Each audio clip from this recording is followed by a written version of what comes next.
Have you ever publicized your parenting decisions to millions of angry and judgmental people for virality and money? If you have, you might find out that those people feel very strongly about taking your children away from you. Popular TikTok kids were taken away by CPS, says the stepdad in a recent video. Do what y'all want to see her. Do what y'all want to see her. Why hasn't CPS been called? And I can tell you as a teacher, CPS probably has been called if their oldest children are school age. But taking a step back, is that in the best interests of the children? And what actually happens when CPS gets involved? I'm going to work my line of reasoning through a case study. However, the point is not to focus on this specific family. There are so many crazy examples of parenting online. People record shamelessly because they believe they are 100% in the right side. They discipline their kids and they neglect their kids and they turn up their nose and they think that they have all the power. People even show how they view their kids in a romantic lens, which is so disturbing. Born to be your lover. Forced to be your mother. What is happening on the internet? Call CPS. The case study I want to use today is the resilient Jenkins family, which recently became viral in a video with 13 million views, in which she cleans up her one-bedroom apartment that she lives in with 6 going on 7 kids. Beyond the fact that that's just a lot of people in one space, people also called out that she's had issues with lice and fleas. The kids don't have proper beds to sleep in. The kids sleep in the kitchen next to litter boxes and right in front of the door to go outside. And the parents sleep alone in the main bedroom. People are also quick to point out that the poverty angle is doubtful because while her kids don't have proper beds, her husband has a $500 PS5 with mood lighting in the bedroom. And that he chooses not to work because he feels that any job that pays under $30 an hour isn't worth to pay taxes on, which seems to stem from the fact that he is overdue something like 10 years on child support, allegedly. When there are so many people who are working multiple jobs just to make ends meet, it is enraging to see someone choose not to work when they have to support 6 or 7 kids in the background. In this situation, like many other CPS-related situations, there is an entanglement of where does poverty end and where does neglect begin? And also, where does a parent's decision to have more kids interact with the child's need for privacy as they're growing up? Also, why are you having more children if you can't afford to house the children that you already have? On the neglect angle, many creators have pointed out that it's basically a sure bet that CPS has been called out on this family probably multiple times. And the mom herself has clarified her interactions with CPS. I see that people did bring up my history with CPS.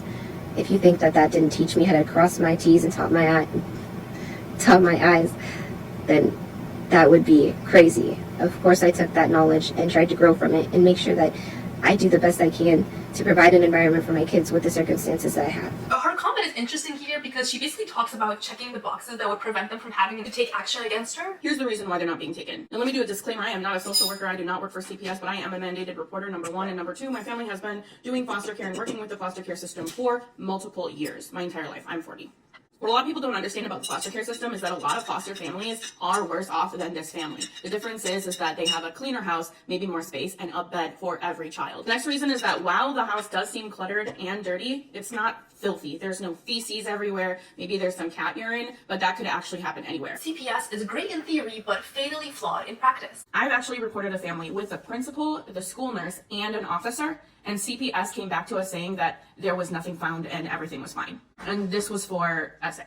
4 reports for the same child. CPS also typically works with a family to create some kind of plan, such as giving them access to food banks and food stamps, and about available resources in their community to bridge needs, which on the surface, it sounds like a really good thing. This is a formal term called family preservation, and the idea is that separating children from their caregivers, even if their caregivers are not ideal, is gonna be traumatic for that child. Foster care families might check the box for nicer houses and nicer beds, but they might not be equipped to actually handle the emotional needs of a child that is ripped away from their parents and also potentially suffering abuse at the hands of those parents before they got them. A large-scale study of 900,000 kids, almost 1 million kids, published in the Journal of Pediatrics found that, quote, children who have been in the U.S. foster care system are at a significantly higher risk of mental and physical health problems, ranging from learning disabilities, developmental delays and depression, to behavioral issues, asthma, and obesity than children who haven't been in foster care, according to UCal Irvine. The co-author comes out to say this work makes an important contribution by showing for the first time that foster care children are in considerably worse health than other children. Foster parents typically have very good intentions, but they might not be well equipped to handle kids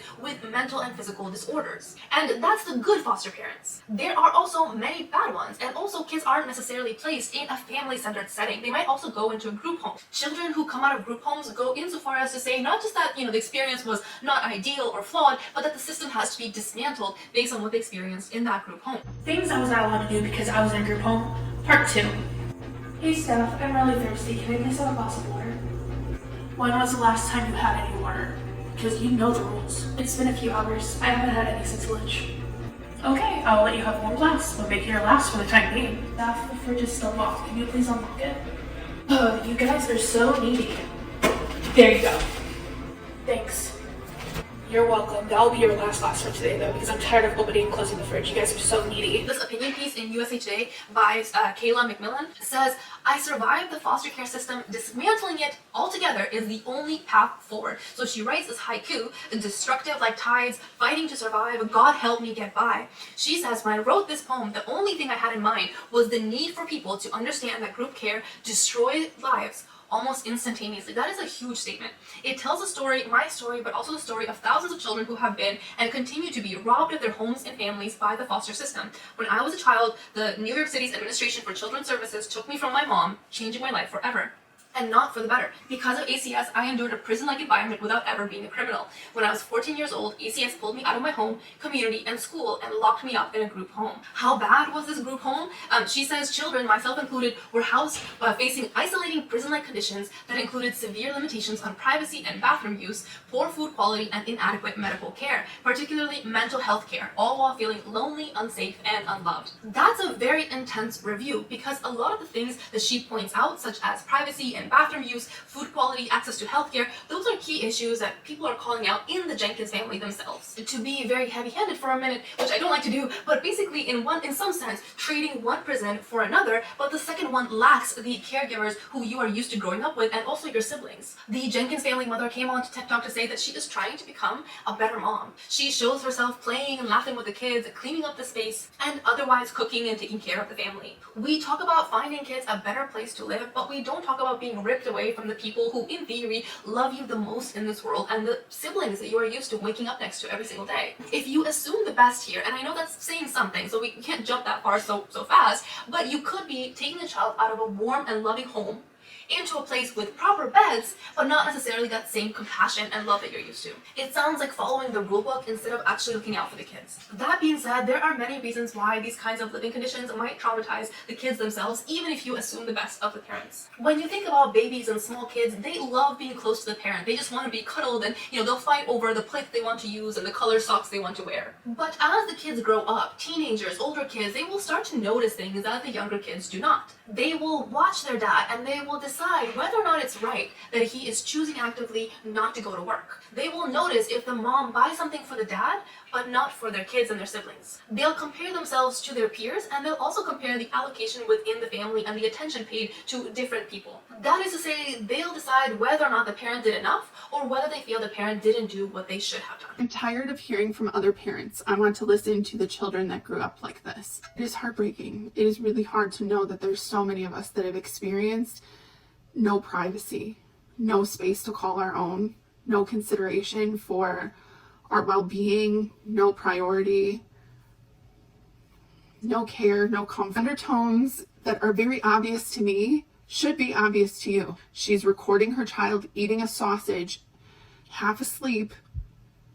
Honestly, the situation brings to mind a lot of those van life people who live in 10 people in a small camping van and they travel the world. You're gonna have a lot of the same issues of space and being on top of each other and not having resources that you would in a proper house. It just seems like no matter which way you swing it, kids will come out of the situation saying, I never want to be in that situation again. You can have all the love in the world, you can have the best relationship to your parents, and you might still never want this kind of situation for yourself. You might say, I might have one kid or none at all after all of this that I've been through. And on the worst end, they'll say, I didn't have good parents, I didn't have parents who made good choices. Ultimately, the internet's biggest rage is not that this parent is poor, but that her allocation of resources between the children and the husband was questionable. And bringing one more child intensifies the whole living situation. Even if she is well-intentioned and the best mother in the world, this kind of living situation will be traumatic for at least one of those 7 kids or 6 kids who are currently living with them. There will be at least one child who hates you for what you did. A separate related idea that I like to think about is the Western concept of one-on-one time between parents and children. When you have more kids, you won't be able to spend the same one-on-one time that you would if you only had 1 or 2.